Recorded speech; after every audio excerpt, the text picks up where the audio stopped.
Alrighty, here we go for episode 3. Let's do this.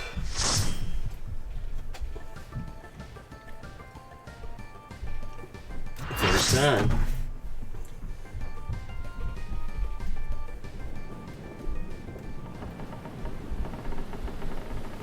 There's the primer chip.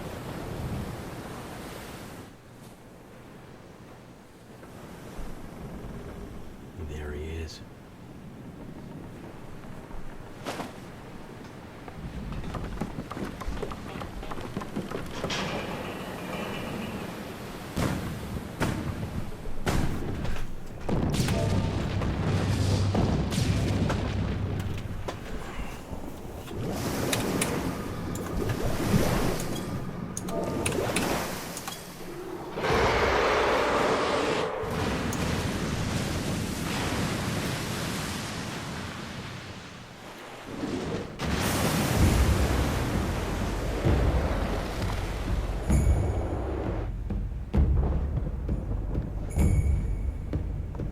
Fire the cannons.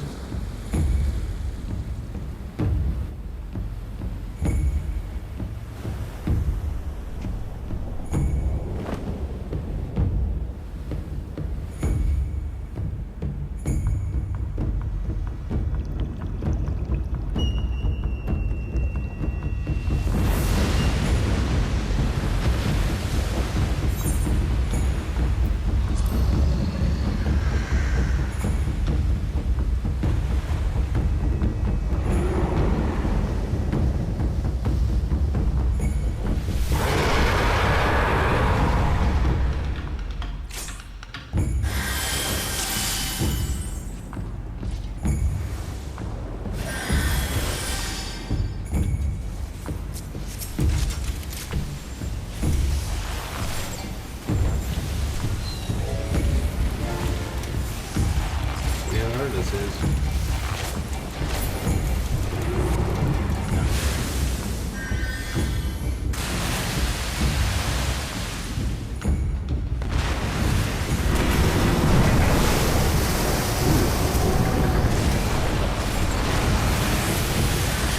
Not a very good one for a bird because it can't keep hitting it.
seem to jump out pretty quick, huh?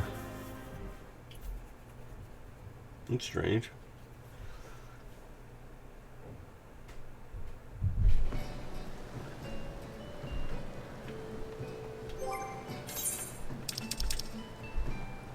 Why am I not getting any player recommendations?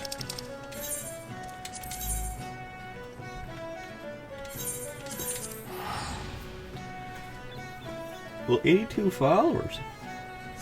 I'm getting there. I'm quite impressed.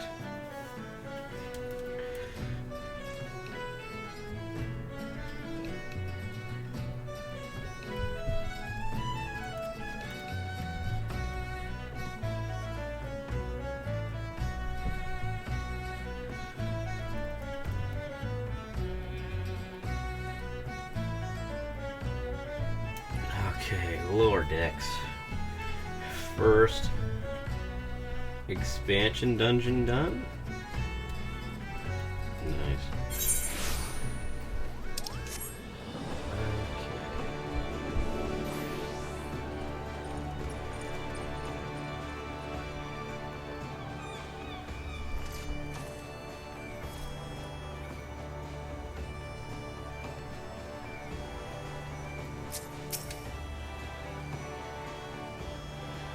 In the emergency of your business, I thought best to refrain from any conversation during your past few visits, but today I will permit myself a few words at home. I feel truly privileged to have the honor of admitting a hero such as you.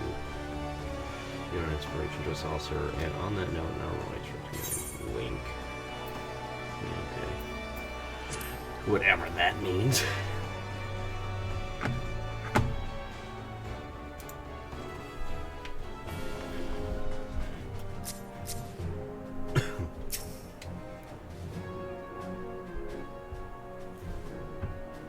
We Lominsons are sworn to strive, till sea swallows all. And swallow all it would have, had Leviathan prevailed. That we still strive now, we owe in no small part to you. Not for the first time, you have delivered Limsa Lominsa from the wrath of a primal. Never has our nation known a stouter ally. On behalf of my people, I give you my humblest thanks. Thank you.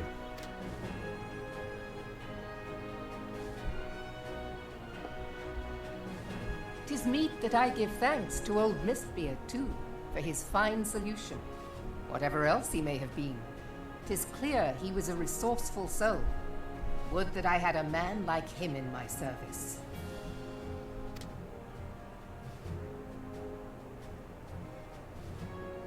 Before I set foot in these lands, I had no inkling that the people of Eorzea contended with such mighty foes. Suffice it to say, their existence came as something of a shock, as did the idea that they could be defeated. This experience has served to remind me of the vastness of the world, and the boundless potential of man. Though I am but a refugee in this realm, I would fain be of use to you in your fight. Know that I am tutored in one of the foremost combat arts of the Far East. It may seem outlandish to the Eorzean eye, but should any of your people care to learn, I would be pleased to initiate them. And I will see to it that they are grateful. I have no doubt that your knowledge and skills will serve us well. Besides, your art is not so outlandish as you think. Would you not agree, Master Thancred? Naught escapes your searching eye, Admiral.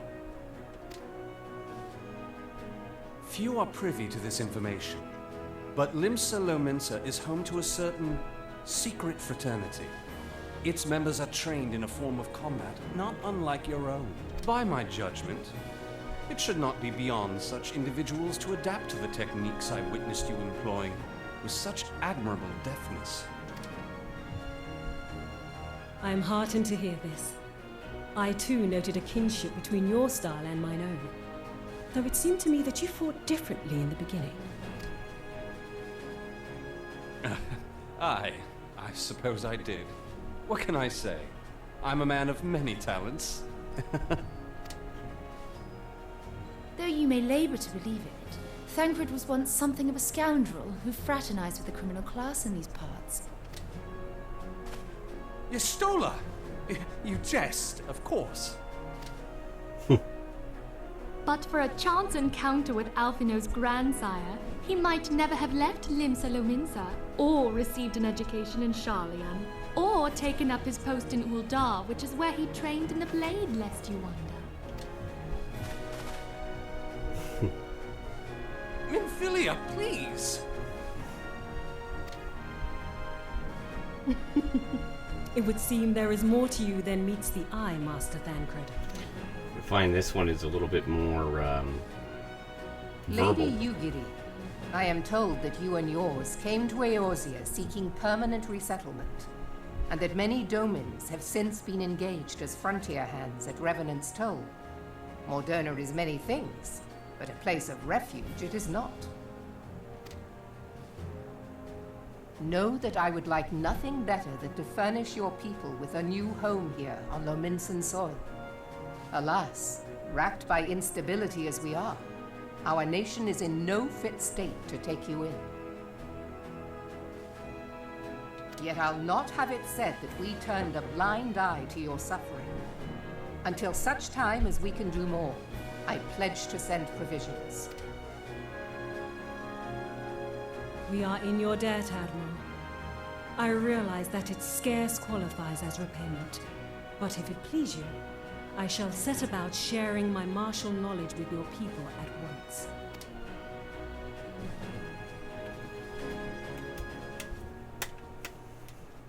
Must be the new quest for a new class. You wished a word in private.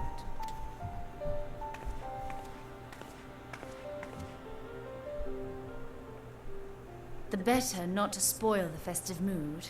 History repeats itself, Admiral. As the kobolds did before them, the Sahagin resorted to summoning their god over a territorial feud. They acted in self-preservation. It may be that the Sahagin initiated this particular clash, but how it begins does not interest me so much as how it ends.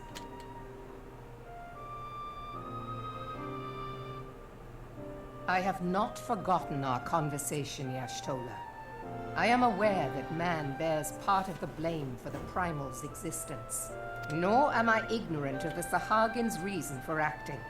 They sought to secure a place to breed and multiply that their kind might survive. Self-preservation, as you say. But we have as much right to live and thrive as they. If our own survival is threatened, are we to lay down our arms and welcome oblivion? Nay. And so you kill, that you might live. Yet if living is a right, then that right belongs to all peoples, be they men or beastmen.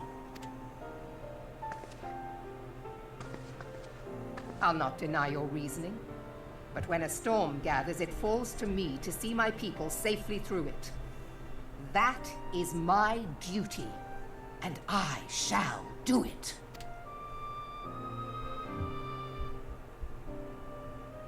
As must we all, Admiral. Stay the course then, but know that it will lead to no good end.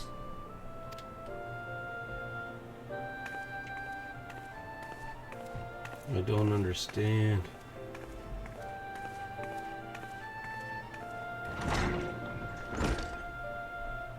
Man has ever put himself first and foremost.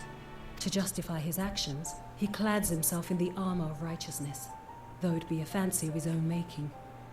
In this, mayhap the Garleans and we Domans are not so different.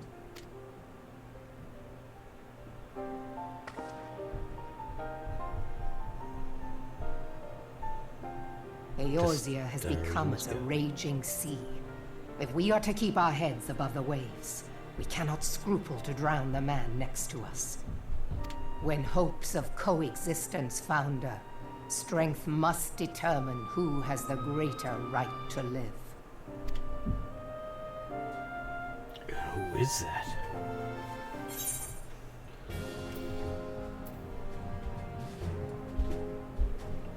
Break a blade. Hellish Claw. Dual Haken. Holy Lance. As I'm going for the silver. Nothing there for me.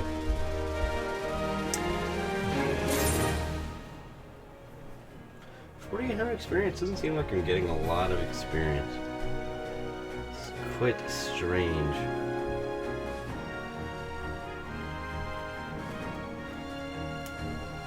That was an interesting dungeon.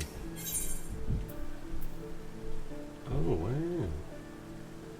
So this is Zalin has orders to point in the direction of Laminsa Underworld.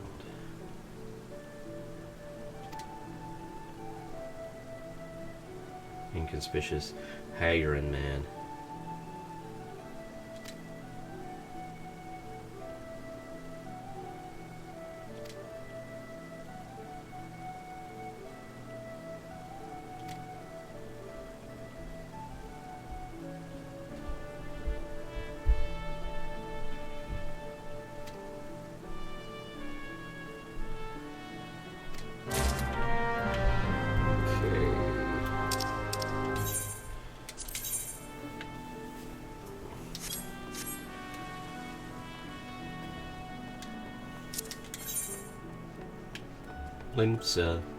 Laminsa.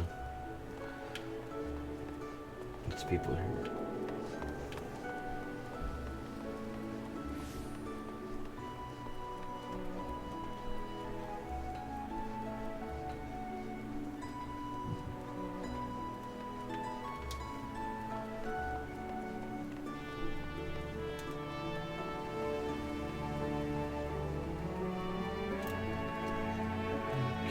Unconspicuous woman.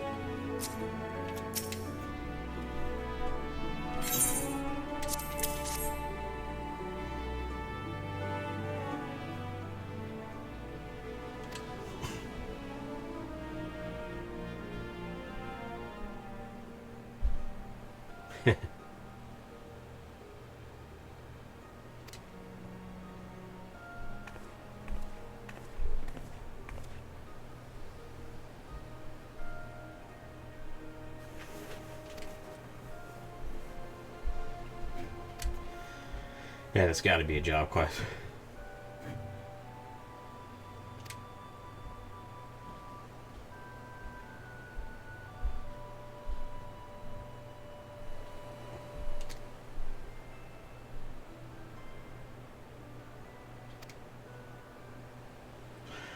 You've been developing fighting techniques suited for this purpose. I see.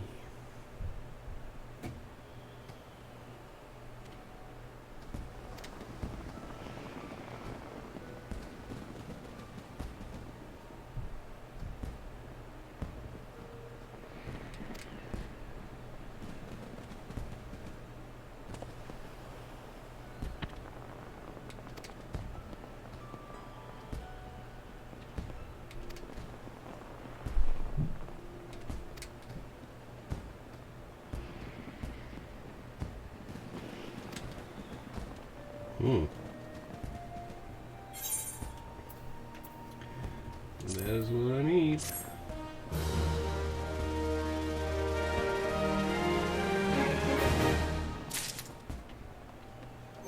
Elfin bow.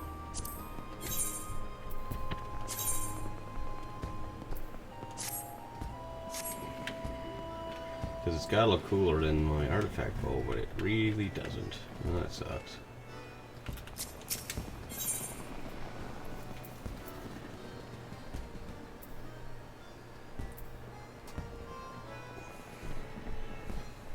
Yorgi has the air of a woman bursting with gratitude.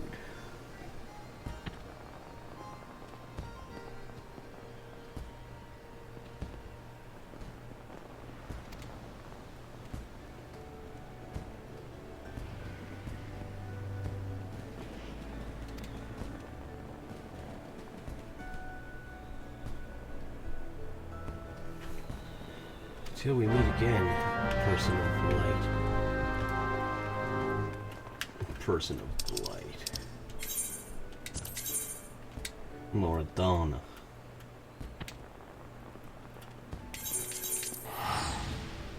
Burn more money on traveling than anything.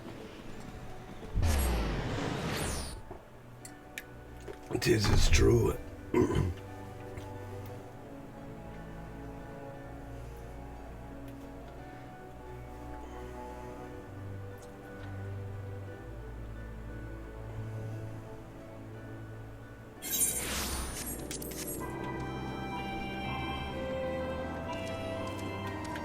It was purple out there. Or was it just that lighting?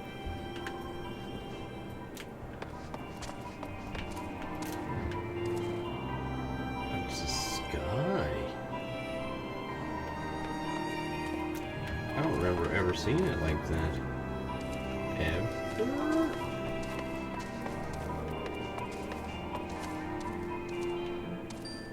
That is weird.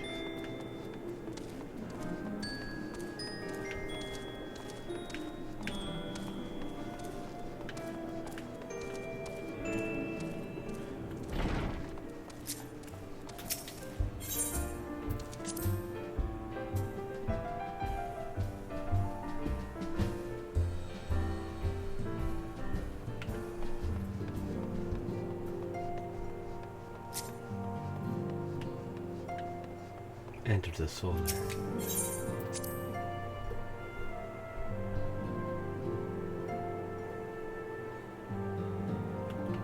Minfilia.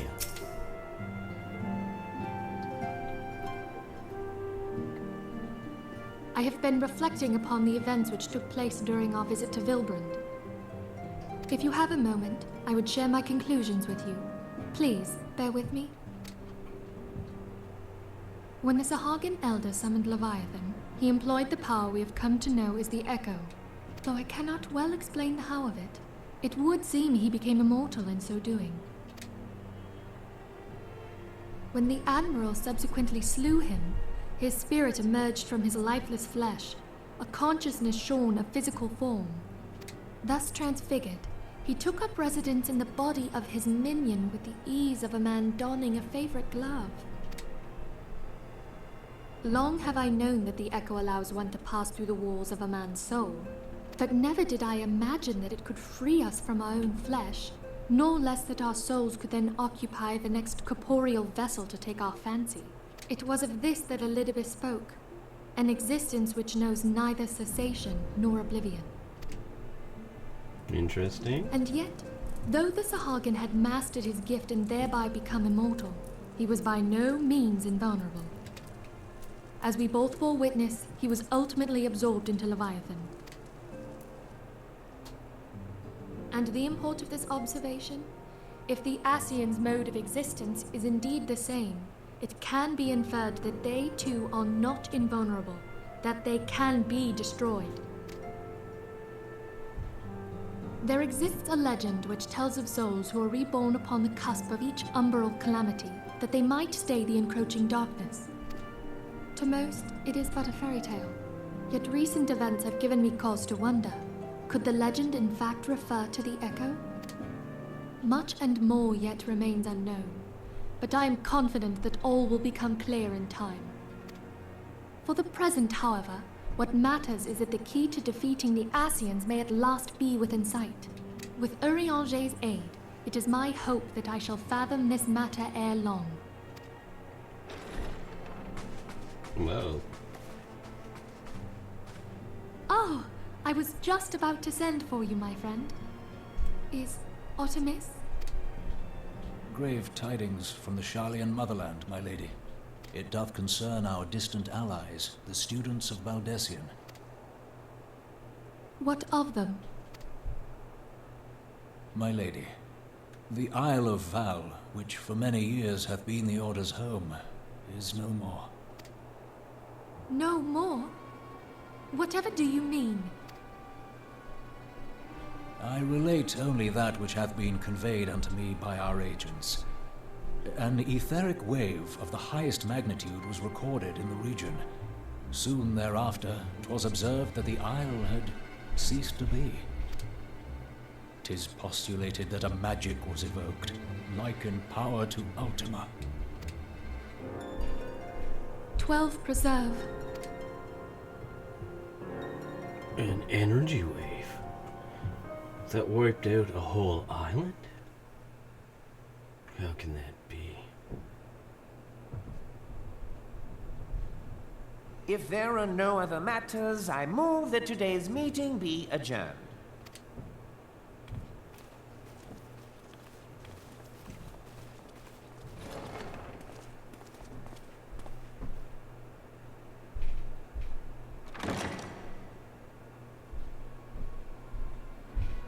Why would he stay there?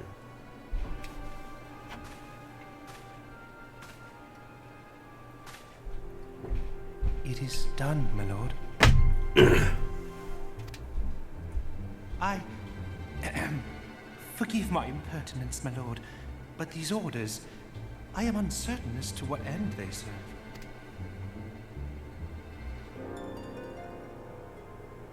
Revolution.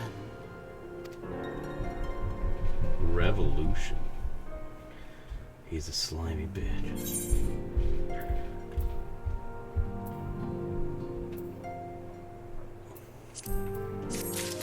Alrighty, it's another episode down. I will be back. I'm going to take a little bit of a break and we will continue. Thanks for watching episode 3.